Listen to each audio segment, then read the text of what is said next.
자, 현재 미래에셋증권에서 새로운 이슈가 나와주고 있습니다. 바로 스페이스X 관련되어서 1조 규모 신규 투자 경신이 나와주고 있는 모습인데, 자, 이게 왜 어마어마한 내용이냐? 여러분들, 스페이스X 관련되어 가지고 미래에셋증권이 왜 관련주로 엮이게 되었습니까? 기존에 4천억 규모를 투자를 한 모습이 나타나고 있었기 때문에 스페이스X 관련주로 엮이게 되면서 지금까지 상승을 이뤄냈다는 거예요. 자, 그러한 상황에서 지금 상황에서 1조 규모 신규 투자가 발표가 되었다는 것은 그만큼 스페이스X가 미래 가치가 뛰어난 모습이면서 상장 이후로는 새로운 주도주가 될 수 있기 때문에 미래에셋증권은 여기에 대한 이익을 보기 위해서 신규 투자가 나와주고 있는 거예요. 자, 그리고 미래에셋증권 같은 경우는 주식으로 봤을 때 잡주가 아니라 대형주다라고 말씀드려요. 그만큼 시가총액이 수십조나다라는 모습이 나타나고 있었기 때문에 이러한 대형 회사가 스페이스X에 대해서 1조 규모를 투자를 했다는 것은 그만큼 스페이스X에 대한 기대감이라는 게 커질 수밖에 없는 상황이 놓이게 된 거예요.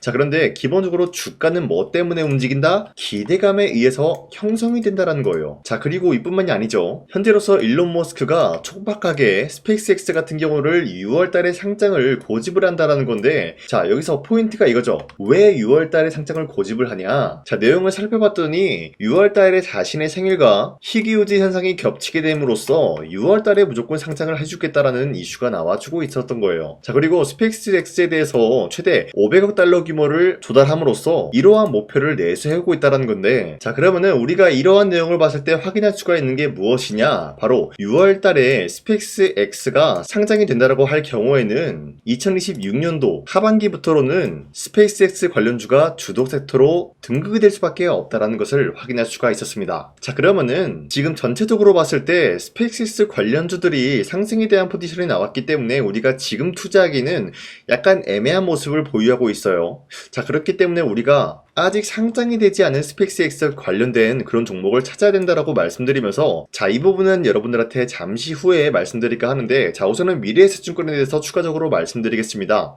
자, 머스크가 전기차와 로봇 시장보다 우주산업 확대시킬 것이다라는 언급이 나와주고 있는 것인데, 자, 기본적으로 전기차라고 하면은 테슬라의 일론 머스크 덕분에 예전에 강력한 주도주가 되었었다는 거예요. 자, 그에 못지않게 전기차와 관련된 종목들은 어떤 흐름을 보유하고 있었냐? 자, 적게는 2배에서 3배까지 노릴 수 있는 기회가 주어졌고요. 많게는 10배에서 20배까지 혹은 그 이상의 가치를 노려볼 수가 있었던 게 테슬라 일론 머스크의 전기차 덕분이었다는 거예요. 자, 그 이후로 일론 머스크가 어떤 것을 이뤄내고 있냐? 지금은 로봇 섹터를 건드리고 있다는 거예요. 자, 로봇 섹터도 마찬가지로 테슬라 일론 머스크의 옵티머스 덕분에 2배에서 3배까지 올라간 모습이 나타나고 있었고, 전기차 못지않게 많은 상승을 만들어내고 있는 모습이 포착이 되고 있었어요. 자, 그런데 여기서 핵심적인 내용이 뭐냐? 바로 전기차와 로봇 시장보다 우주산업 확대시킬 예정이다라는 거예요. 자, 그러면은 전기차와 로봇 섹터보다 훨씬 더 많은 상승의 가치를 보유할 수가 있는 게 바로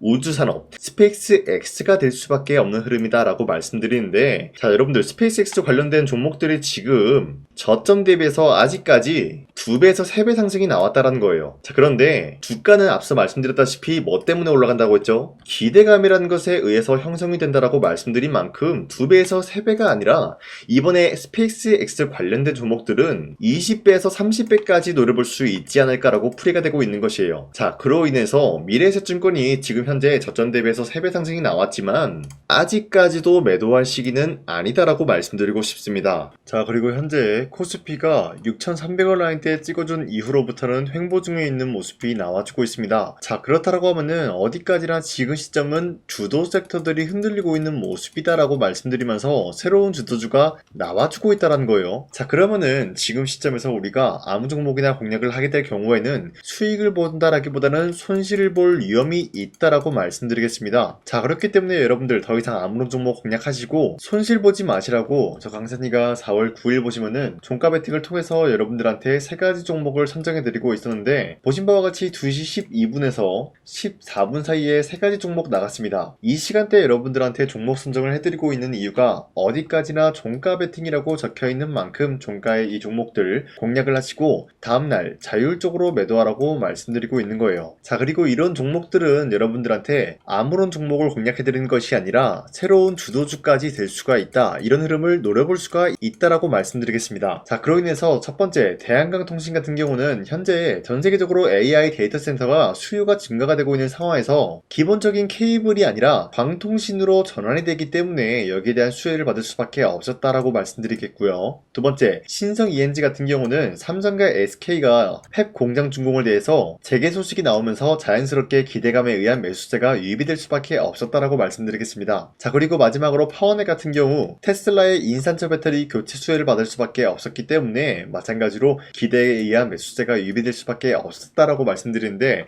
자, 이렇게 말씀드리면 여러분들이 헷갈릴 수가 있기 때문에 첫 번째, 대한강통신 먼저 보여드리면은 저점 대비해서 지금까지 상승에 대한 추세가 나와주고 있으면서 지난 4월 10일 보시면은 윗꼬리가 달리면서 빠진 모습이지만 최대 29% 상승 나왔고요. 윗꼬리가 달리면서 빠진 모습으로서 25% 상승 마감이 되었다라는 거예요. 자, 그러면은 지난 4월 9일에 이 종목을 공략하신 주주님들은 아무리 못해도 25%에서 29%에 대한 상승을 노려볼 수가 있었다라고 말씀드리겠습니다. 자, 그리고 두 번째, 신성 ENG 역시 마찬가지로 저점 대비해서 상승에 대한 추세가 유지가 되고 있다라고 말씀드리면서 윗꼬리가 달리면서 빠진 모습이지만 최대 25% 상승 나왔고요. 종가 19% 상승 마감이 되었기 때문에 전날에 이 종목 공략하신 주주님들은 19%에서 25%에 대한 상승을 노려볼 수 있었다라고 말씀드리겠습니다. 자, 그리고 파워넷 같은 경우도 마찬가지로 저점 대비해서 상승에 대한 추세가 유지가 되고 있으면서 윗꼬리가 달리면서 강력하게 빠졌기 때문에 6% 상승 마감이 되었습니다. 자, 그렇기 때문에 이 종목도 노려볼 수 있는 상승세가 6%에서 16%였다라고 말씀드리는데, 자, 어디까지나 이런 종목들 여러분도 충분히 잡아갈 수가 있다라고 말씀드리는 만큼 우리 모두에게 기회는 주어진다라는 거예요. 자, 그래서 이런 종목들을 어떻게 봤냐? 화면에 보이듯이 제 영상 구독 버튼을 한 번씩만 눌러주시고요. 여러분들이 제 영상 구독 버튼 눌렀다라는 인증으로 상단에 나와 있는 제 연락처로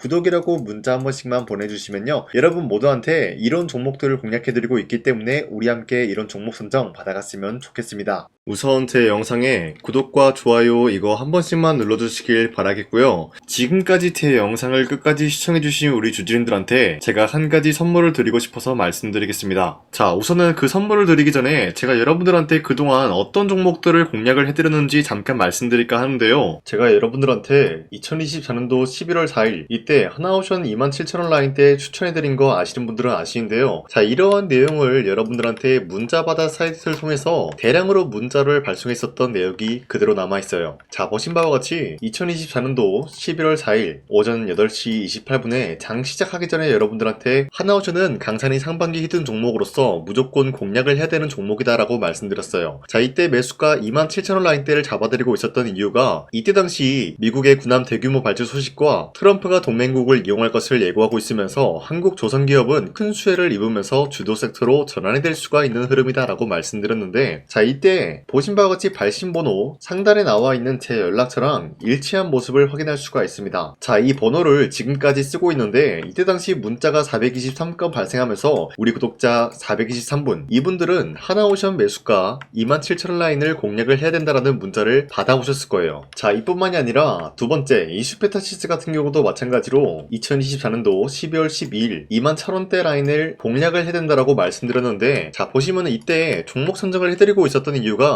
자, 이때는 좀 재밌었어요. 유상증자를 통해서 이슈페타시스가 제2호 회사를 인수하려고 하는 목적이 나왔는데, 자, 어디까지나 제2호 회사를 인수하는 게 이슈페타시스에게는 큰 악재가 될 수밖에 없었어요. 그 이유가 뭐냐? 바로 주주들 돈으로 PCB기판에서 2차 전지 산업을 진행을 하겠다라는 의지가 나왔었기 때문에 주주들의 반발이 심할 수밖에 없는 상황이었죠. 자, 그런데 금가번으로 인해서 유상증자가 불발이 되고 있었어요. 자, 이러한 상황이 지속이 된다라고 할 경우에는 결국에 이슈페타시스는 어떻게 되냐? 제2호 회사에 대한 인수 포기가 나올 수밖에 없었다라는 거예요. 그 말이 뭐죠? 주가 회복이 될 수밖에 없는 전망이 보여지고 있었기 때문에 여러분들한테 저점 구간인 2만원 라인대를 공략을 해야 된다라고 말씀드렸습니다. 자, 이때 보시면은 문자 723건 발생한 모습이 나왔었고요. 우리 구독자 723분, 이분들은 이슈페타시스 저점을 잡을 수 있는 기회가 주어졌다는 거예요. 자, 그리고 마지막으로 부산노빌리티 같은 경우도 마찬가지로 2024년도 12월 27일 18,000원 라인대 여러분들 여러분들한테 추천해드렸었는데, 자, 이때 이 종목을 추천했었던 이유가 전 세계적으로 원전에 대한 수요가 증가가 되고 있고 북미와 유럽 여기에 대한 진출 기대감이 있었기 때문에 매수세가 유입이 될 수밖에 없는 전망이 나와주고 있었고 주도 섹터까지 노려볼 수 있는 흐름을 갖췄다라는 거예요. 자, 그로 인해서 여러분들한테 두산에빌리티 18,000원 라인대 잡아드리면서 우리 구독자 921분 이분들만큼은 이 종목을 공략을 할 수가 있게 도움을 드리고 있었다라는 거예요. 자, 마찬가지로 12월 27일 장 시작하고 난 이후로부터 여러분들한테 선정을 도와드리고 있었고 상단에 나와 있는 제 연락처 그대로 일치한 모습을 확인할 수가 있었습니다. 자, 이런 식으로 여러분들한테 2024년도에는 세 가지 종목들을 공략을 도와드리고 있었습니다. 하나오션 먼저 보여드리자면요, 24년도 11월 달이면은 대략적으로 이 지점이 되겠습니다. 이때 여러분들한테 27,000원 라인대 잡아드린 모습으로서 저점을 다지고 있을 때 여러분들한테 공략을 해드린 모습 확인할 수가 있었습니다. 자, 그런데 이 지점까지 지금 봤을 때 거의 10배 가까운 상승이 나왔는데 지금까지 이 종목을 들고 있는 주주님들은 저 강산이가 다시 한번 축하드린다라고 말씀드리면서 이러한 상승 모멘텀은 이수페타시스 역시 마찬가지로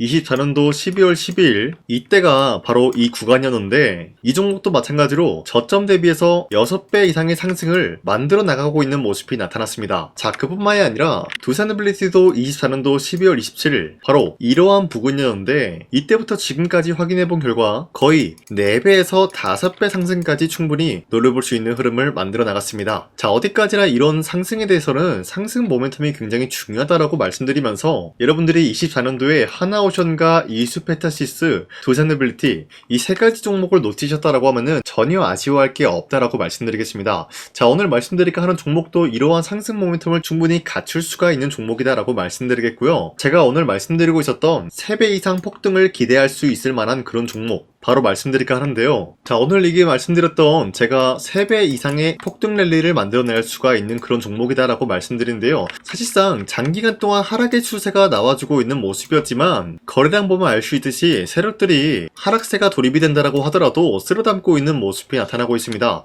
자, 그 결과 현재로서 다시 한번 이러한 반등 포지션이 나와주고 있는 모습인데요. 여기에 대해서 우리가 가장 눈여겨봐야 될 흐름이 어떤 것이냐면은 수급 현황이다라는 거예요. 현재 외인과 기관들은 지금 이러한 지점 쓸어담고 있는 모습이 나와주고 있고 반등 구간이든 하락세든 아랑곳하지 않고 쓸어담고 있는 모습이 나와주고 있어요.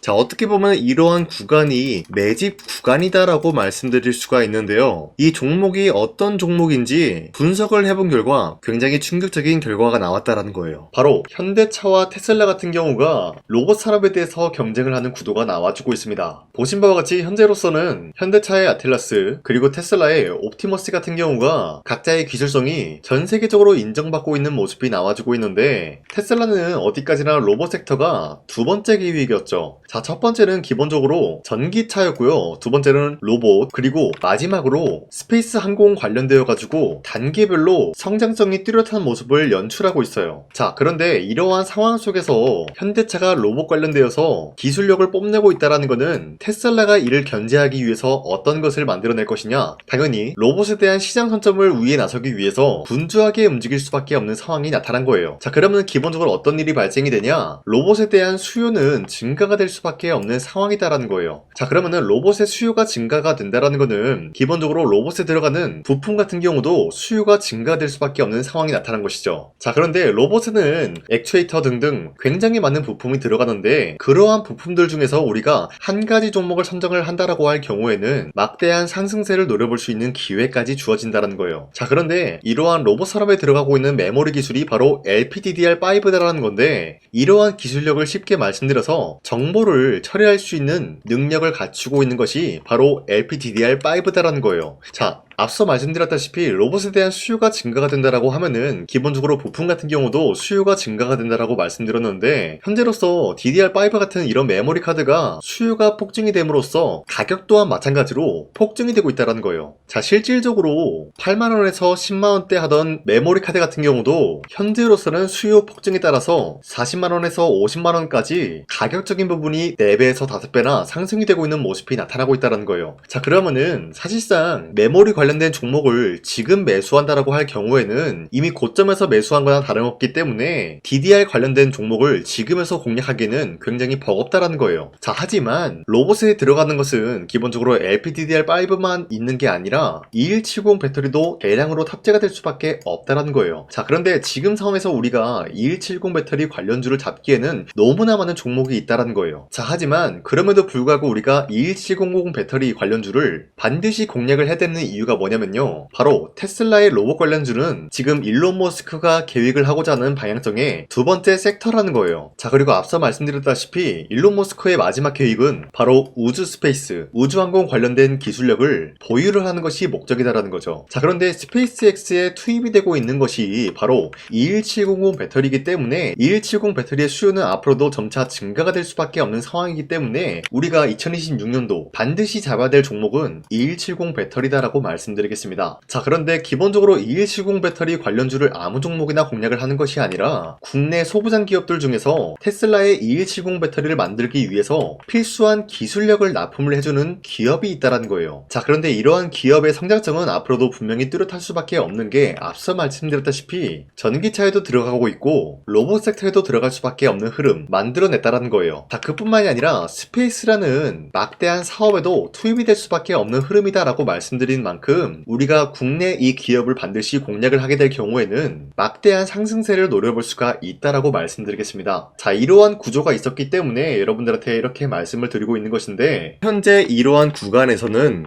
외인과 기관들이 쓸어담고 있는 모습이 나와지고 있었고, 그동안 주가가 하락세가 돌입이 되더라도 계속해서 거래량이 발생이 되면서 매수세가 들어와주고 있었다라는 거예요. 자, 긴말하지 않겠습니다. 이 히든 종목을 여러분들이 꼭 받아보고 싶다라고 하시는 분들은 상단에 나와 있는 제 연락처로 구독이라고만 문자 한 번씩만 보내주시면요, 제가 선착순 1000명한테만 이 하나오션 그리고 이 스페타시스 두산어빌리티 여러분들한테 증명을 해드리고 있었던 것처럼 이 1000분한테만 이 종목명이 뭔지 여러분들한테 문자로 발송해드리겠습니다. 지금까지 제 영상 끝까지 시청해주신 저 강산의 찐 구독자님들, 이분들한테만 이렇게 히든 종목을 선물해드리고 싶어가지고 준비한 거니까요, 반드시 구독이라고 문자 보내주시길 바라겠습니다. 이게 날마다 오는 종목이 아니기 때문에 지금 여러분들이 저한테 문자 안 보내주시고 그때 가서 후회하지 마시고요, 선착순으로 1000명이기 때문에 지금 빠르게 상단에 나와 있는 제 연락처로 구독이라고 문자 한 통씩만 남겨주시길 바라겠습니다. 자, 지금까지 제 영상 끝까지 시청해주신 우리 주주님들 다시 한번 감사드린다 라고 말씀드리면서 영상 마무리하도록 하겠습니다. 자, 지금까지 강산이었습니다. 다음 시간에 뵐게요.